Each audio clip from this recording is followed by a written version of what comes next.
Hi friends, இப்போ காலை டிஃபனுக்காக ஹெல்த்தியான ஒரு வெஜிடபிள்ஸை வச்சு ஒரு அடை பண்ணுறேன். அதுதான் அடை தோசை. அது எப்படி செய்கிறதுன்னு பார்ப்போம். இதுக்கு நான் பருப்பு ஒரு சின்ன கப்பால் நான் ஊற வச்சுருக்கேன். ஒரு 6 தோசை ஊற்றுற அளவுக்கு நான் எடுத்து வச்சுருக்கேன். உங்களுக்கு எந்த அளவுக்கு தேவையோ அதுக்கு தகுந்த மாதிரி செஞ்சுங்க. அதோட இட்லி அரிசியும் அதேமாரி ஒரு சின்ன கப்பால் ஒன்று எடுத்து வச்சுருக்கேன். பருப்பு துவரம்பருப்பு, கடலப்பருப்பு 2 சேர்த்துருக்கேன். அரிசி இட்லி அரிசி. இது நல்லா 4 மணி நேரம் ஊறின பிறகு இப்போ இதை அரைச்சிட்டு வந்துடும். 3 காஞ்ச மிளகாய், 2 பச்சை மிளகாய் உடச்சி சேர்த்துக்கிறேன். இது காரத்துக்கு. நம்ம கேரட்லாம் போடுறதுனால ஒரு இனிப்பு இருக்கும், கொஞ்சம் காரம் கூட சேர்த்துங்க. சோம்பு போட்டு அரைச்சிட்டு அரிசியும் சேர்த்துக்கிறேன். அதிலே கொஞ்சம் மஞ்சத்தூள் போட்டுக்கிறேன், ஏன்னா கலருக்கு. இதை அரைச்சிட்டு வந்த பிறகு நம்ம பருப்பை அரைச்சிட்டு எல்லாத்தையும் எடுத்துகிட்டு வந்துடும். இப்போ இது எல்லாத்தையும் அரைச்சி எடுத்துகிட்டு வந்துட்டேன். இப்போ காய்கள்லாம் கட் பண்ணி வச்சுருக்கேன். சுரைக்காய் பாதி சுரைக்காய் கட் பண்ணி வச்சுருக்கேன். தோலை சீவிட்டு கேரட் துருவுறம் பாருங்க, அதால் துருவி வச்சுருக்கேன். அதேமாரி கேரட்டும் பாதி கேரட்டு எல்லாத்தையும் காயெல்லாம் ஃபஸ்ட்டு நல்லா கைவிடுங்க.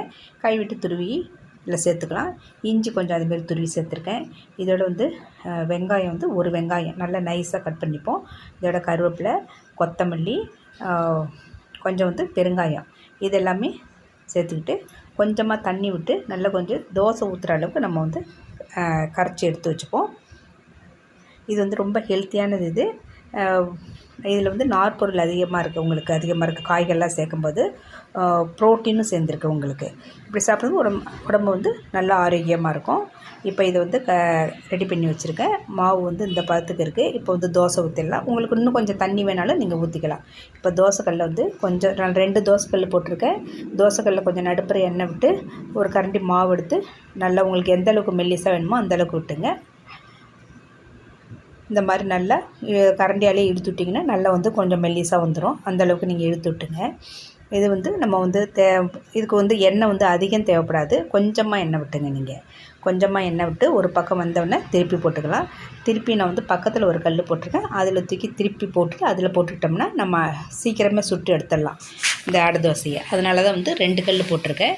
மேலே கொஞ்சம் கருவேப்பிலையும் கொத்தமல்லியும் கொஞ்சம் சேர்த்துக்கலாம். நீங்கள் வேணால் கடுகு உளுத்தம் பருப்பு தாளித்து கூட நீங்கள் சேர்க்குறா இருந்தாலும் சேர்த்துக்கலாம். அதுவும் நல்லா தான் இருக்கும். இப்போ பாருங்கள், இப்போ திருப்பி போட்டு பக்கத்தில் போட்டுக்கிறேன். இதே நீங்கள் கோதுமை மாவுலேயும் செய்யலாம். அது ரொம்ப ஹெல்த்தியானது. இப்போ பக்கத்தில் போட்டு இப்போ தோசை இதுமாரி மாற்றி மாற்றி போட்டு திருப்பி நான் எடுத்துட்டேன். இது ரொம்ப ஹெல்த்தியான ஒரு தோசை.